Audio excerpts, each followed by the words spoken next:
নমস্কাৰ বন্ধুসকল, আজি যেহেতু ফিন নিফটি আৰু বেংক নিফটিৰ এক্সপাইৰী হয়, তো মই আজি কেনেকৈ এনালাইচিছ কৰিছিলোঁ আৰু কেনেকৈ এটা সৰু ট্ৰেড স্কেল্পিং ট্ৰেড ল'লোঁ তাৰ বিষয়ে আপোনালোকক সবিশেষ জনাম। চ' আমি বেছি দেৰি কথা নাপাতি ডাইৰেক্ট চাৰ্টলৈ যাওঁ। চ' চাওক, এইখন হৈছে বেংক নিফটিৰ চাৰ্ট। এখন 5 মিনিটৰ চাৰ্ট লগাই থোৱা হৈছে। চ' এইখিনি লেভেলছ মই কেনেকৈ উলিয়াইছিলোঁ আপোনালোকক এবাৰ দেখাম। এইটো মই ডিলিট কৰি দিলোঁ। চ' আজি কেনেকৈ মই এটা ট্ৰেড ল'লোঁ, কোনখিনি ট্ৰেড ল'লোঁ আপোনালোকক মই সবিশেষ জনাম। চ' এইটো চাওক, মাৰ্কেট গেপ ডাউন খোল খালে। কালি মাৰ্কেট ইয়াত ক্লজিং দিলে। এইটো এটা লেভেল আছিলে। আপোনালোকক মই আগৰ ভিডিঅ'টোত যদি আপোনালোকে চাইছে, মোৰ মাৰ্কেটত কৈছিলোঁ এটা ফল হ'ব গৈ আছে। আপোনালোকে যদি চাইছিলে ভালকৈ, তেতিয়া আপোনালোকে ভালকৈ বুজি পাব। চ' ফিবনাচি টুলডালে কেনেকৈ কিমান ধুনীয়াকৈ কাম কৰিছে আপোনালোকে চালে ভালকৈ গম পাব। তো লেভেলছখিনি উলিয়াই পেলাই মই এটা সৰু স্কেল্প কৰিছিলোঁ। সেই স্কেল্পটো আপোনালোকে কেনেকৈ লৈছিলোঁ, ক'ত লৈছিলোঁ, আপুনি তাৰ বিষয়ে গম পাব। চ' এইটো চাওক, মাৰ্কেট ইয়াতে ক্লজিং কৰিলে কালি। ক্লজিং কৰি পেলাই আজি গেপ ডাউন খোল খালে। এইটো গেপ ডাউন খোল খালে মাৰ্কেট। গেপ ডাউন খোল খাই পেলাই এডাল কেণ্ডেল বনালে, দেখিছে। এডাল সৰু কেণ্ডেল বুলি আপোনালোকে নাভাবিব। মই যদি আপোনালোকক কেলকুলেট কৰি দেখুৱাওঁ, এডাল চাওক, প্ৰায় আপোনাৰ 380 পইণ্টছৰ এডাল কেণ্ডেল। তো ৰাতিপুৱা যদি আপোনালোকে মৰ্ণিং ট্ৰেড কৰে বা মৰ্ণিং স্কেল্প কৰে, মৰ্ণিং স্কেল্পটো একচুৱেলি কি হয়, মৰ্ণিঙত যদি আপোনালোকে স্কেল্প কৰে মমেণ্টাম থাকে আৰু লাষ্টৰ সময়ত মাৰ্কেটৰ এটা মমেণ্টাম থাকে। তো স্কেল্পিঙৰ কাৰণে বেষ্ট মৰ্ণিং টাইমটো হয় আৰু বা এণ্ডিঙৰ টাইমটো হয়, যোনটো লাষ্টৰ 2টাৰ পৰা 3টা 3:30লৈকে যোনটো টাইম থাকে, সেইটো টাইমে স্কেল্পিঙৰ কাৰণে মই ভাবোঁ বেষ্ট টাইম। আৰু যোনবিলাকে অলপ দেৰি হোল্ড কৰি ভাল পায়, তেওঁলোকৰ কাৰণে ধৰি লওক মিড যোনটো এটা ষ্টেবল হৈ থাকে মাৰ্কেটখন, সেইটো টাইম হৈছে আপোনাৰ ধৰি লওক 10টাৰ পৰা আপোনাৰ 2টা বজালৈকে, যোনটো এটা ষ্টেবল ষ্টেটত থাকে, প্ৰায় দেখা যোৱা যায়। চ' ইয়াতে আপুনি চাওক, এইটো এডাল কেণ্ডেল বনাই দিলে, ইমান গেপ আপ খুলি চবকে ট্ৰেপ কৰিলে। ইয়াতে যোনখিনি চেলাৰ আছিলে, সেই চেলাৰখিনিক কি কৰিলে, মাৰ্কেটে ট্ৰেপ কৰিলে, গেপ ডাউন খুলিলে আৰু প্ৰফিট বুকিং হ'ল। প্ৰফিট বুকিং হোৱাৰ লগে লগে ওপৰলৈ এডাল কেণ্ডেল, এইবিলাকৰ ষ্টপ লছবিলাক হিট হ'ল আৰু নতুন বায়েৰো আহিলে। এই বায়াৰখিনিক ট্ৰেপ কৰিলে, আকৌ ট্ৰেপ কৰিলে। এডাল কেণ্ডেল ওপৰলৈ যোৱা নিচিনা দেখালে, বাট আকৌ বায়াৰখিনিক ট্ৰেপ কৰিলে। ইয়াতে চাওক, গোটেই কেণ্ডেলডাল চেলাৰ ডমিনেশ্যনটো পূৰা আছিলে। ইয়াতে আমি গম পাব পাৰোঁ যে মাৰ্কেটখন কাৰ ডমিনেশ্যনত আছে। চ' মাৰ্কেটখন কাৰ ডমিনেশ্যনত আছে, আমি প্ৰথম সেই কেণ্ডেল দুডালতে আমি গম পাব পাৰোঁ।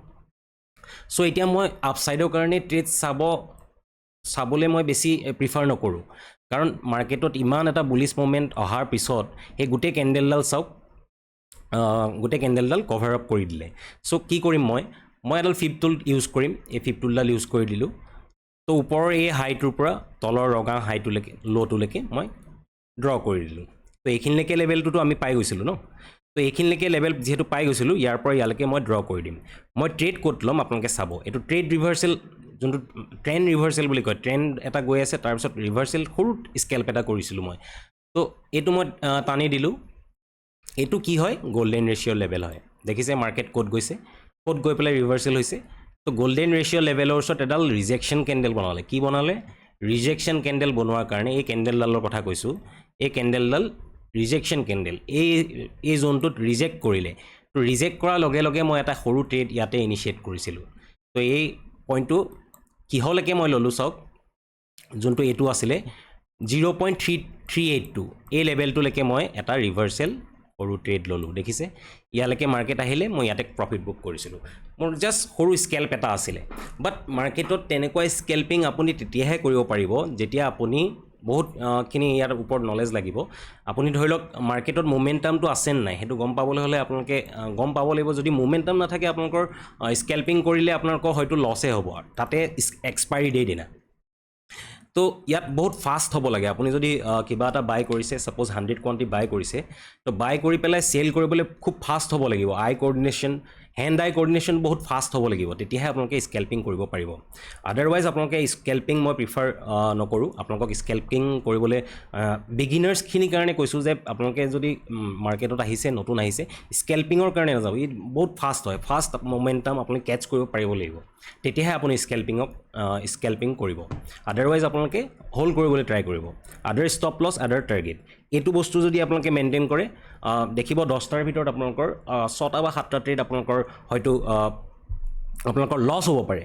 মই কৈছোঁ কি, লছ হ'ব পাৰে। 6টা বা 7টা ট্ৰেড আপোনাৰ লছ হ'ব পাৰে, কিন্তু 3টা বা 4টা ট্ৰেড যদি আপুনি মানে ভাল ৰিস্ক ৰিৱাৰ্ডৰ আপোনাৰ হেৰিয়াত যদি আপোনালোকে ট্ৰেডটো লয়, তেতিয়াহ'লে আপোনালোকৰ সেই 6টা ট্ৰেড আপোনালোকৰ যোনটো লছ হৈছিলে সেই 6টা ট্ৰেডক আপোনালোকৰ সেই 3টা ট্ৰেডে কভাৰ কৰি দিব প্লাছ আপুনি প্ৰফিটত থাকিব যদি আপুনি ভাল এটা ৰিস্কটো যোনটো ৰেচিঅ' আমি যোনটো কওঁ এইটো দেখুৱাই দিছোঁ আপোনালোকক এইটো যোনটো আপোনাৰ ছাপ'জ মই ইয়াতে ট্ৰেডটো লৈছোঁ মই দেখাই দিছোঁ এইটো আপোনাৰ লঙৰ কাৰণে কৰিলোঁ চৰি মই এইটো যদি দেখাওঁ তলফালে যিহেতু ট্ৰেড লৈছোঁ মই এনেকুৱা মানতে লৈছিলোঁ ট্ৰেডটো তো ইয়াৰ যোনটো আপোনাৰ 3.82 আছিলে এইটো মোৰ ট্ৰেড আছিলে আৰু খুব কম এছএলৰ এটা মোৰ ট্ৰেড আছিলে 12 পইণ্ট মান আছিলে আপোনাৰ ইমানটো মানত আছিলে তো যোনটো লেভেল আছিলে এইটো 6.8ৰ লেভেলৰ ওপৰতে মই এছএলটো ৰাখি দিছোঁ কাৰণ মাৰ্কেট যদি ইয়াৰ ওপৰত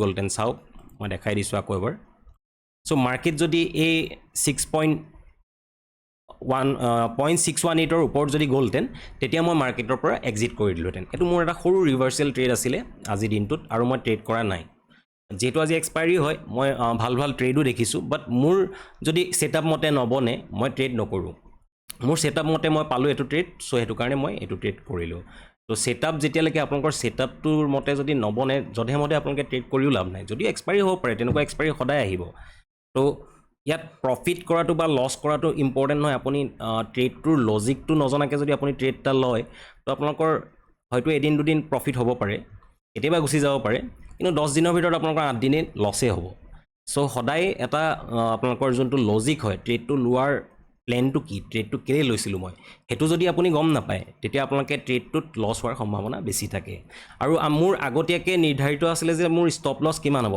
12 পইণ্টছ ইয়াত চাওক ইয়াত 14 পইণ্ট ওলাইছে মানে 10 পইণ্টছ মান আপোনাৰ অপশ্যনত হ'ব তো মোৰ 10 পইণ্টছৰ এছএলো নহয় তো এই 10 পইণ্টছৰ এছএল নোহোৱা ট্ৰেড এটা যদি মই খুব কম ৰিক্সত যদি মই এইটো চাওক বহুত কম ৰিক্সত মই এইটো ট্ৰেড লৈছোঁ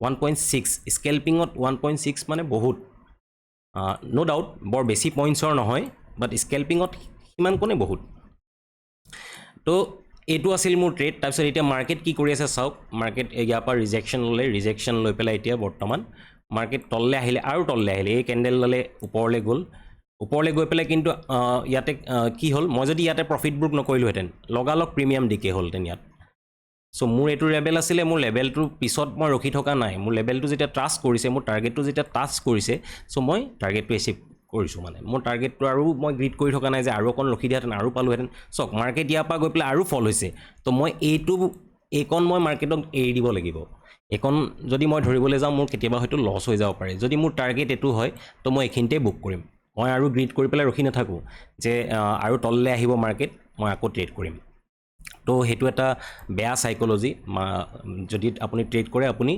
টাৰ্গেটটো আপুনি আগতীয়াকৈ গম পাব লাগিব আপোনাৰ টাৰ্গেটটো অপেন ৰখাটো বেছি ভাল কিন্তু মই কৈছোঁ টাৰ্গেটটো ফিক্স কৰি দিয়ক আৰু ষ্টপ লছো ফিক্স কৰি দিয়ক ছিষ্টেমত লগাই দিব ষ্টপ লছ লগোৱাটো বহুত ইম্পৰ্টেণ্ট আৰু আজিৰ নিচিনা মাৰ্কেটত মানে আজিকালি যোনটো মাৰ্কেটত ষ্ট্ৰাকচাৰ চলি আছে ধৰি লওক এডাল কেণ্ডেল একদম এনেকুৱাকৈ বনাই দিব যোনডাল কেণ্ডেলে আপোনাৰ প্ৰিমিয়াম যদি আপোনাৰ 0 আছে 1 পইণ্ট মানে এনেকুৱা হয় 1 টকাৰ প্ৰিমিয়াম 200 টকা হৈ গৈছে ধৰি লওক 10 টকাৰ প্ৰিমিয়াম 150 টকা হৈ গৈছে তেনেকুৱা নিচিনা যেতিয়া মুভমেণ্ট দিয়ে তেতিয়া কি হয় অপশ্যন চেলাৰবিলাকৰো ষ্টপ লছ হিট হয় আৰু অপশ্যন যোনে এগেইনষ্টত লয় সেই ট্ৰেডটোৰ এগেইনষ্টত যোনে লয় তাহাঁতৰো প্ৰিমিয়াম পূৰা একাউণ্ট খালী কৰি দিয়ে তো সেইটো কাৰণে সদায় সাৱধান ষ্টপ লছ সদায় ছিষ্টেমত আপোনালোকে লগাবলৈ ট্ৰাই কৰিব নহয় এইটো লগোৱাটো বাধ্যতামূলক একচুৱেলি আপোনালোকে ছিষ্টেমত ষ্টপ লছ লগোৱাটো বহুতেই ইম্পৰ্টেণ্ট চ' আপোনালোকে যেতিয়ালৈকে ছিষ্টেমত ষ্টপ লছ নলগায় তেতিয়া কি হ'ব আপুনি ইয়াতে ট্ৰেডটো ল'লে ইয়াৰ পৰা ওপৰত গ'ল ছিষ্টেমত যদি মই লগাই থ'লোহেঁতেন লগালগ ষ্টপ লছটো হিট হৈ গ'লহেঁতেন আৰু যদি মই ছিষ্টেমত নলগাওঁ তেতিয়া কি হ'ব এইখিনিলৈ গ'ল আপুনি ৱেইট কৰিবলৈ যাব কিজানি আকৌ ৰিভাৰ্ছ হয় সেই কিজানি আকৌ ৰিভাৰ্ছ হয় বুলি যেতিয়া আপুনি ৰখি দিবলৈ যায় তেতিয়া কি হয় মাৰ্কেটে আপোনাৰ আৰু লছ কৰাই আপোনাৰ মাৰ্কেটৰ পৰা আউট কৰি দিয়ে চ' কেপিটেলটো ছেভ কৰাটো চবতছে ইম্পৰ্টেণ্ট কেপিটেল আপুনি ছেভিং কৰি পেলাই যদি 3 মান্থছ মই কৈছোঁ 3 মান্থছ কনচিষ্টেণ্টলি যদি আপুনি 3 মান্থছ যদি আপুনি প্ৰফিট কৰিব নালাগে আপুনি যোনটো পইচা আপুনি আনিছে মাৰ্কেটৰ কাৰণে সেই পইচাটো যদি আপুনি ছেভো কৰিব পাৰে আপুনি এজন ভাল ট্ৰেডাৰ মোৰ হিচাপত আপুনি এজন ভাল ট্ৰেডাৰ চ' সেইটো কাৰণে আপুনি চাওক মাৰ্কেটত তেনেকুৱাকৈ আপুনি ট্ৰেড কৰিব যোনটো ট্ৰেড আপোনাৰ যোনটো প্লেন বনাই আনিছে সেই প্লেনটো মতে যদি মিলে তেতিয়া আপোনালোকে ট্ৰেড কৰিব চ' এইটোৱে আছিল মোৰ ট্ৰেড আজি চ' এতিয়া চাওক মাৰ্কেটত বেছি মুভমেণ্ট নাই কাৰণ মাৰ্কেটত বেছি মুভমেণ্ট নাথাকিলে কি হ'ব এতিয়া মাৰ্কেটত ষ্টপ লছবিলাক হিট হ'ব এতিয়া তলফালে আহিলে ইয়াতে আকৌ হয়তো বাউন্স বেক ল'ব পাৰে মাৰ্কেটে ইয়াতে যদি আহে ইয়াতো বাউন্স বেক লৈ পেলাই ওপৰলৈ হয়তো আকৌ যাব পাৰে তো যদি এইটো লেভেল ব্ৰেক কৰে তেতিয়া মই আকৌ নতুন লেভেল উলিয়াম সেই নতুন লেভেলটো উলিয়াবলৈ হ'লে কি হ'ব মই আপোনালোকক দেখুৱাই থৈ যাওঁ এইটো যদি লাইন ব্ৰেক কৰি দিয়ে যদি এই লাইনটো ব্ৰেক কৰি দিয়ে তেতিয়া মই ইয়াৰ পৰা ল'ম এই গ্ৰীণ কেণ্ডেলডালৰ পৰা এই গ্ৰীণ কেণ্ডেলডাল যদি মই লৈ লওঁ এইটো চাওক এইডাল মই কালাৰটো চেঞ্জ কৰি দিছোঁ এই গ্ৰীণ কালাৰৰ পৰা যদি মই গ্ৰীণ কালাৰটোলৈ লৈ লওঁ এইটো চাওক তেতিয়া মোৰ ওৱান লেভেলটো এইটো হৈ যাব 1.618 এই লেভেলটোলৈকে হয়তো মাৰ্কেট আহিব পাৰে তো মাৰ্কেটত এই লেভেলটো ক্ৰছ কৰিলে নেক্সট এই লেভেলটো আহিব পাৰে তেনেকৈ আপোনালোকে সৰু সৰু যোনবিলাক পুল বেক সেই পুল বেকবিলাকত আপোনালোকে ফিবনাচি টুলডাল ইউজ কৰিব এইটো হৈছে গল্ডেন ৰেচিঅ' লেভেল এইটো যদি মই এনেকৈ ড্ৰ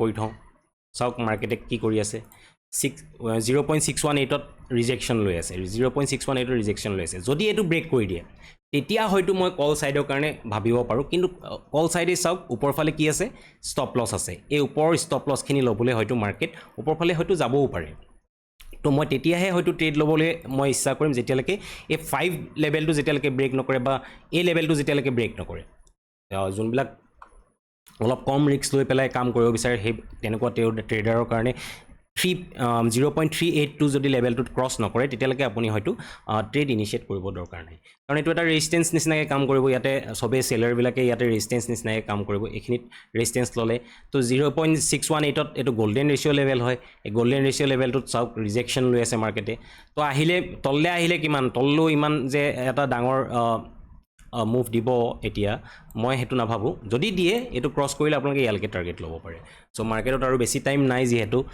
তো আপোনালোকে চাই চিতি ট্ৰেড কৰিব সাৱধানে ট্ৰেড কৰিব ধন্যবাদ